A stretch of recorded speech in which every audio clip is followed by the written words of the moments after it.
Ihe byiza nanone banyeshuri ba Ndizi Note nongeye kubasuza cyane mwewe mukomeje gukurikirana Ndizi Note channel ibagezaho amasomo agiye atandukanye y'umuziki twiga gucuranga ndetse no kuririmba. Uyu munsi mbazaniye isomo rya gatandatu na ni isomo rya gatanu. Uyu munsi mbazaniye isomo rya gatanu gucuranga gitari.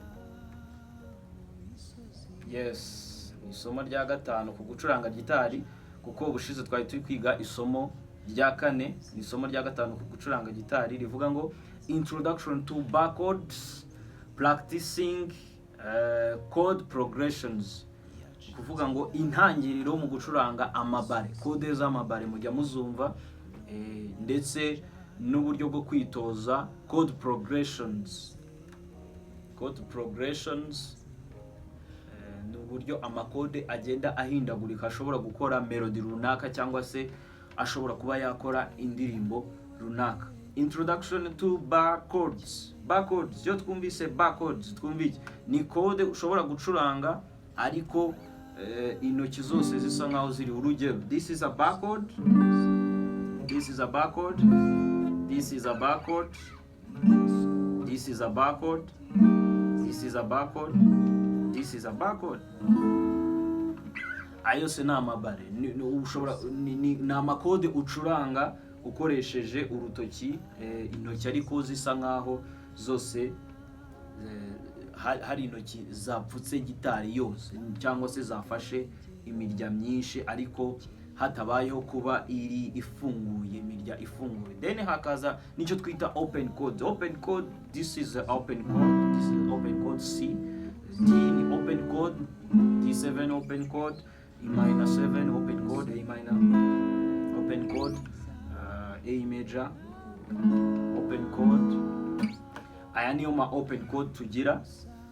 Twivugiraga kuri bar chords. Introduction hano kuri bar chords tugiye kubanza turebe kuri E shape. E shape bar chords, E shape bar chords. E shape ubundi iyo tubavuze E shape ni ukuvuga ngo dufite E major chord. E major chord ko tuyifata twese turabizi, twarabibonye. This is E major chord. Noneho shape yayo, E major chord shape yayo ni iyi ngiyi. Noneho tuvuze ngo E shape bar chord, E shape bar chords, amakode ashobora kuba afite E shape. Turi imagine yuko nubwo dufashe gutya ari E shape dufashe, nubwo ari E major chord, ndagira ngo byumve tuze kugendana. This is turayita E shape, iragendana na ya E major chord. Ubwo ni nkuko dushobora kuza tugafata like this. You see? Hano twimagine yuko twafashe iki code, ariko kubera ko hafunze ntago tugashyiraho. Ariyo mpamvu tuhita tuva hano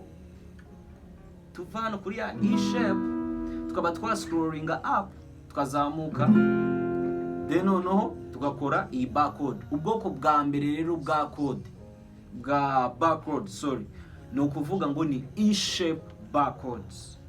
Ni amakode akora E shape. This is E shape bar chord. E shape, E shape, E shape, E shape. Ugenda uzamuka. Ubu ni ubwoko bw'ama bar chord.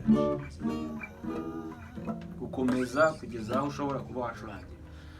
Ni uruhe rutoki ruguhereza inota cyangwa se root? Ni urutoki rwo hejuru.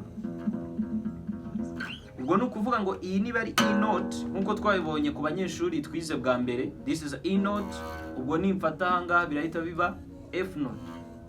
Ni nzamuka F sharp, ni nzamuka G sharp, ni nzamuka G, ni nzamuka G sharp, ni nzamuka A, gutyo gutyo. Ubwo ni ukuvuga ngo this is F, F sharp, G, G sharp, then nkazamuka A, nkazamuka A sharp, nkazamuka B, nkazamuka C. Katwumve ko yari C, urumva ko ari. Ni ukuvuga ngo rero ibintu birakora. Dufite E shape bar chords, E shape bar chords. Aya nama E shape twareberagaho. Batubwira yuko uva kuri F major ugenda uzamuka. then hakaza A shape barcodes. A shape yo imeze ite rero? Ni ukuvuga ngo A shape muzabona abantu bafata like this is A, iyi ni A image, ariko mu by'ukuri naho bimagina ko hano bahafunze. Ubwo tuzamutse gutya, this is A sharp, twazamuka gutya, yes, twazamuka gutya, ubwo this is B, then twazamuka, this is C, this is C, C major chord, C major chord, twazamuka hano, this is C sharp major chord, katwumve ko yari C major chord koko, umva ko ariyo. Kuvuga ngo rero bino bintu birakora, naho ugenda uzamuka, urutoki tugenderaho hano rwo ni urunguru, ni hano munsi niho tugenda tuyireberaho. Niba iyi string y'ubwayo yitwa A, ubwo hano haraba B, E, F, G, A, B, tugenda tuzamuka. Yes, tujye komeza rero n'andi mashape agenda akurikira.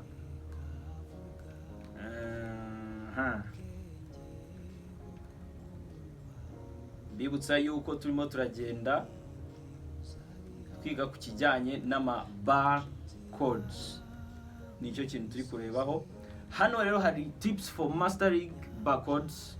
Icyambere ni ukukomeza kubipracticinga cyane, gukoresha intoki ko zikwiye, kumenya root yazo ugomba gukoresha mu buryo bwo kurepeta. Practicing code progressions with bar codes, uburyo bwo kurepeta ama code progression biri kumwe na bar codes. Ni ubuhe buryo rero? Dufite basic progressions cyangwa progression z'ingenzi. Tugira code ya mbere, code ya gatanu, code ya gatandatu, code ya kane.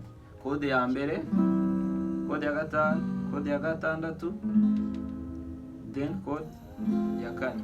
1 5 6 4 1 5 6 4. Ku banyeshuri twatangiranye mwarabibonye ukuntu tushobora kubara code ya mbere, ya kane, ya gatanu n'iya gatandatu. Iyi ni code ya mbere muri C major key, code ya gatanu muri C major key, code ya gatandatu muri C major key, code ya kane muri C major key. Yes, ni ukuvuga ngo urabikora gute rero kugira ngo ukore za basic progressions kandi noneho ubihuze na wa mwitozo hejuru kuri bar codes. Dufite 1 ni C, G ni 5, 6 A minor to the 4. Yes, to the 1 5 6 to the 4 to the 1 to the 5 6 to the 4 to the 1 to the 5 6 to the 4 to the 1 to the 5 6 to the 4 to the 1 to the 5 to the 6 to the 4. Yes, to the 1 to the 5 to the 6 to the 4. Bikoze bite rero? Ni ukuvuga ngo ya shape hano nkoresheje A shape barcode. A shape barcode kugucreate code, kugucrea C major code. C major code imeze gutyo, buruti ni noneho mite mfata za zinde 3 zivuye kuri A hano nkomeze nze hano. Uretse ko hano umuntu aba ashobora no kuba yanayifata like this, ibi nabyo biremewe. This is A shape, then ndahita njya G. G ni iyo hejuru, ubwo ndakoresha E shape. E shape twayibonye barcode ni, then mite nzanga kuri minor ntago uru rutoki ruzamo. A ni iyi ngiyi, noneho ninyigira minor uru rutoki ndahita ndukuramo like this. This is a barcode also. Then on to the 4 na E shape ya F. Ngere ngaruke 1 5 6 A minor to the 4. Then on bivange na open chords to the 6 to the 4 to the 1 to the 5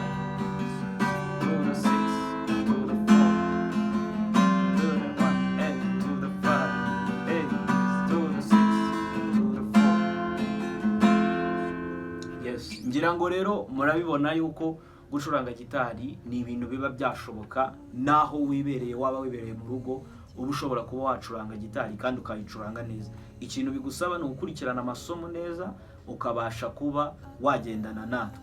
Niba ushaka kuba wagendana natwe, wareba nimero ziri kuri screen cyangwa se ukareba nimero ziri muri description, ukaba wabasha kuba wanyandikira kuri WhatsApp yanjye, then noneho tukabasha kuba twakomezanya. Twarebaga ku isomo rya gatanu, twarebaga ku cyo twita barcodes ndetse n'icyo twita code progressions. Dusoreje kuri code progressions tuvangavanga open codes bisanzwe tunakora barcodes bisanzwe.